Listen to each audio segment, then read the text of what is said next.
why I never sit with my back to a door. I know, because I don't want the bullets. Oh, no, that sounds bad when I say it like that. That's right. Okay. I just want to visit really quick about these stats. Okay. So, Well, sorry. That's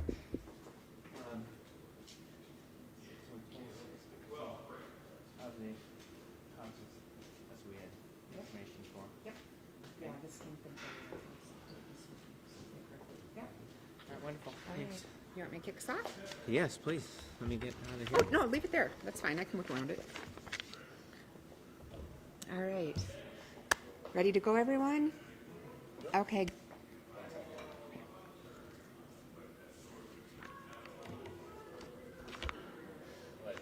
Good morning, everyone. Happy first day of spring.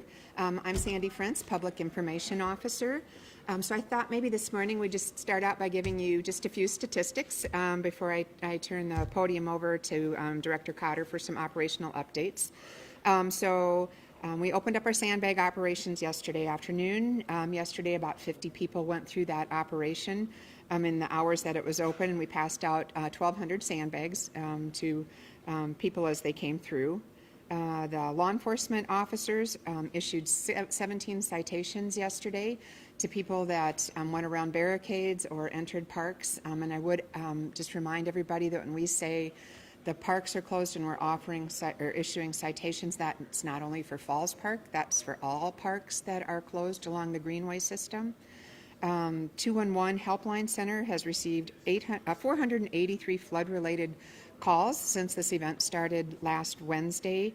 They've got 62 people that have called and offered and volunteering time to help people that need assistance. They've had 66 people calling and asking for assistance, and they are functioning as our coordinating organization to match volunteers up with people's needs. They have received several requests from people needing assistance that live outside of Sioux Falls but in the county. So I do want to remind everyone that 211 is a resource for people outside the county. If you do have needs or if you want to volunteer, please certainly contact them.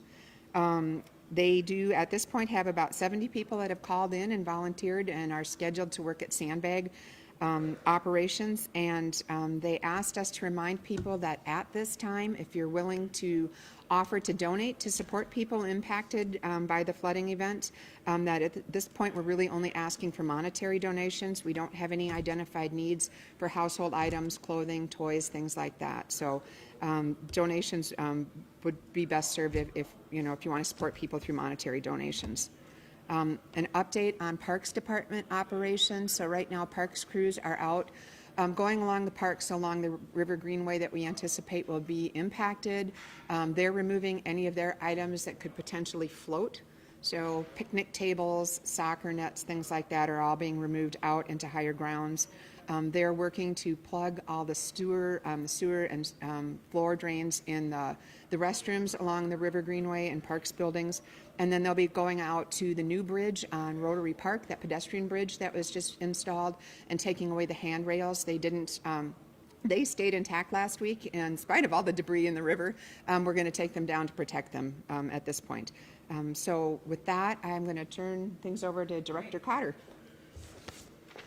Thank you, Sandy.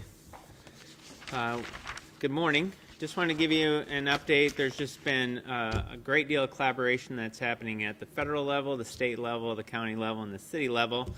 And to update you on some of the updates we got this morning and to know what's coming before us. Essentially what we heard this morning from the river hydrologists is that those flows that they've been predicting are essentially staying consistent with the temperatures and the snow melt that they're finding upwards in the basin. And so those forecasted flows that we talked about yesterday are still on par from what we're planning for. The preparation operations are coming together really well for the public sandbag needs and the at the customer site as well. And so those activities are going really well. Just again want to kind of highlight some of those operational times so people know what's to be expected out there. So the location again is at Sherman Park, entering off Kiwanis. It's got really good circulation as you pull in there. There's multiple sites where the sand is, so all the different customers can spread out and work to get their necessary sandbags. It's 25 bags per trip, and part of that is just flow. We want people to actually come in there, fill 25 bags, go set those, and if you want to come back for another load, you certainly can. The hours of operation are 8 a.m. to 8 p.m. We'd like to have the last car through at 7, so they have adequate time to actually fill and then move through. Shovels are provided, but again, we want to highlight 25 bags per trip, and you can come through as many times as you see fit. If you'd like to volunteer to help, as Sandy had mentioned, 211 is a great resource, and also if you need assistance, to contact 211. They've received, I think, over 500 calls yesterday. We heard at various levels of needing assistance and wanting to provide assistance, and just a real community impact that's taking place here to get people ready. Again, we're going to continue to monitor the river levels and the snow melt, and if there's any change that would change our preparations, we'll certainly let you guys know. We're really fortunate to have the media that's this consistent time at 11 o'clock so we can get that information out. We've talked in the last 2 days, we remain operationally ready. Where our pumps were at this last weekend, they're still in place. They've been serviced, and so they're ready to run if we need to. We are finalizing a door hanger, and so this door hanger essentially starts out by saying our records indicate that your property is located in or near the FEMA 100-year floodplain, and then has some really good critical information on it. The key piece here is that to go to siouxfalls.org/flood. That's where it's going to be our key landing page to get information for people that want to stay informed. But we will have teams of people going out. These are getting printed today, and we expect to start no later than tomorrow morning, putting these on door hangers of those homes and businesses that are either located in or near the FEMA floodplain. In addition to that, through our utility billing software, last night we did a push call. We call it our IVR system, to actually communicate most of the same facts that are on this door hanger. And it's really more to bring people to situational awareness. You know, there's a lot of different ways for people to get informed and get their news today, and so we wanted to take that additional step. Had some really good stats. We placed 373 calls, 309 messages were delivered, and then very minor, 5 busy signals, 17 no answers, and 42 disconnected numbers. And so overall, it's going to be a layered approach on how we reach our neighborhoods that are either in or near the FEMA floodplain. U.S. Army Corps of Engineers are here, and they're really a great resource to give us technical assistance on either how we protect some of the public assets. Right now, currently, we're meeting with the 2 railroads, the DNI and the BNSF, that have closure structures that actually go through the levee system. So one of the key things that happens if the Big Sioux River levels rise as forecasted, we know we're going to have to actually remove those tracks that are near those levee closures and actually set those closure structures. So today is to put them on notice and to really start that communication that if that's needed to happen, so that they're also prepared. The Army Corps of Engineers also provided us a sandbagging machine that came out of Omaha. It's going really well, and we're working with DOC inmates to keep those operational on 2 8-hour shifts. We are expecting, anytime we have a high river events, we're expecting the wastewater flows at the plant to increase, and so we're starting to drain out that system today to get ready for those flows next week.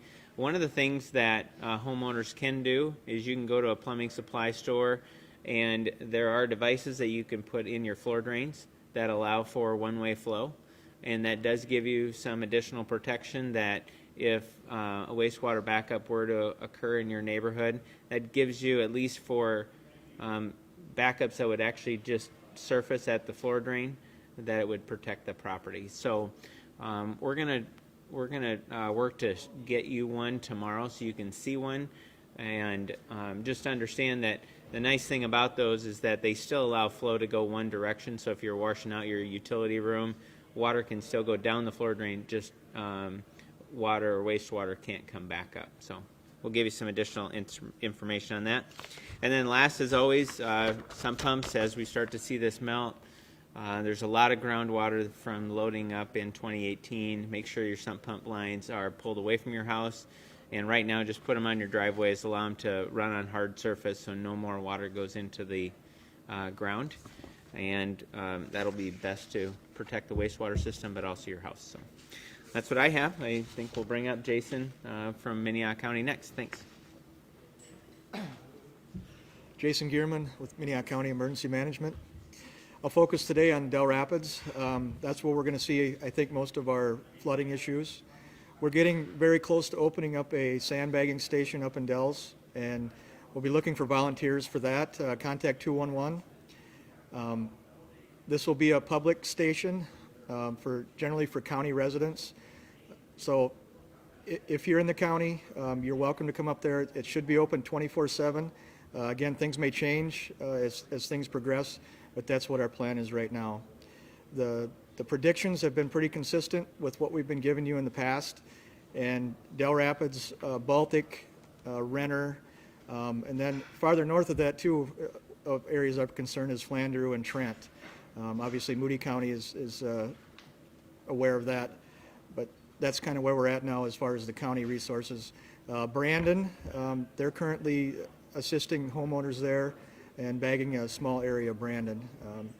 There will be an informational meeting tonight with all the fire departments and townships, and we'll get that information out to them on how we progress into the weekend. And when the timeline of this is looking like Sunday evening, Monday, Tuesday, especially in the Monday, Tuesday, Wednesday range, where we're going to get some high water up in the Del Rapids area.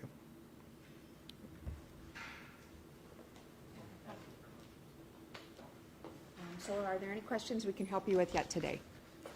Jason, the public information meeting, is that for Minnehaha County residents, or is that That's just for fire chiefs, city officials.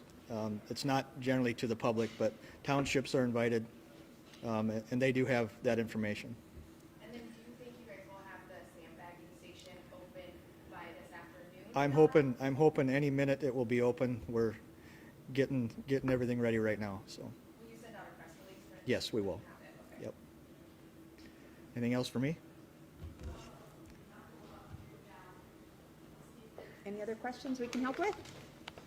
You mentioned 211 helpline is available to county residents. Is it only Minnehaha County, or can Lincoln County residents call us as well? Regan, are they 211? It's also in Lincoln County, Yes. isn't it? Yeah. Yes. So Minnehaha and Lincoln County can both call into 211. Thank you. Mark, you mentioned that you were in talks with the NSF about the railroad tracks, and in the event we have to rip those up. Are there city employees practicing ripping those up so that they can do it as quickly as possible? No, actually, that'll be the railroads that do that work. We just facilitate it. So when the levee system was constructed and was designed, that was a key piece we had to work through because, for the majority of the time, since the levee system has been built, they've never had to be closed. And so if you generally drive north on Minnesota Avenue and 60th Street, where near those railroads cross either Minnesota, 60th Street, or the levee adjacent to it, you'll see where the levee comes up and then dives down. That's where those closure structures will go in. We house the closure structures, so we have a dedicated building that when the levee was built, the part of the project through the federal, state, and local funding was to build a building that has these closure structures ready to go and to be deployed at a moment's notice. This one takes a little bit more effort because of in some cases, the tracks have to come out. So the operational manual basically says when we hit a certain flow at Del Rapids, we've got to notify them. When it hits the next flow, they've got to mobilize. And then when it hits the third flow that's in the criteria, they've actually got to remove the track, put the closure structure in, and get ready for the high flows. So those meetings actually started to happen this morning at 10:30, and all parties are aware of it. We just got to make sure that everyone has time to make those necessary precautions. But they're a good engineered closure system. They'll work just fine.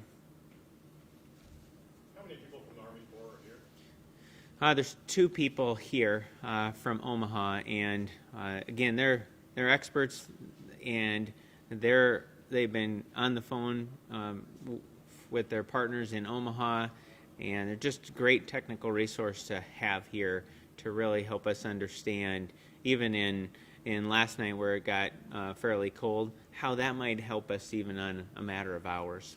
And because we are planning these peak flows, these are going to be over a broad period of time. These won't be short crests and then come back down.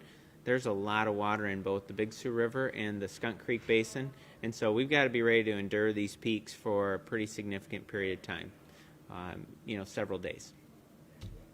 What's your, a lot of preparedness, but Mark, what's your biggest fear or one of your concerns? I think know the answer is you're ready to go and nothing. Right. But what keeps you up at night? Well, what keeps us up at night if it warms up quicker than what they're planning for and the melt happens faster, and then it just accelerates everything and it'll drive those flows up beyond forecast. And just like everything's got a rated capacity, and we don't want to push over those capacity limits. And so that's why it's so important to get an update every morning. We get one at 9 and 3 from the hydrologists about what the weather forecast is, what they're seeing, how helpful it was to have Civil Air Patrol fly the Skunk Creek Basin yesterday and then, or 2 days ago, and then we had a whole other team go up between Brookings and Flandreau area to start taking core samples of the snow, making sure the models are calibrated. They're essentially, everything's trekking out right on. So our biggest fear right now is the speed of the melt. What agency are the hydrologists from? National Weather Service. Mm-hmm. Well, thank you very much. We'll see you tomorrow morning.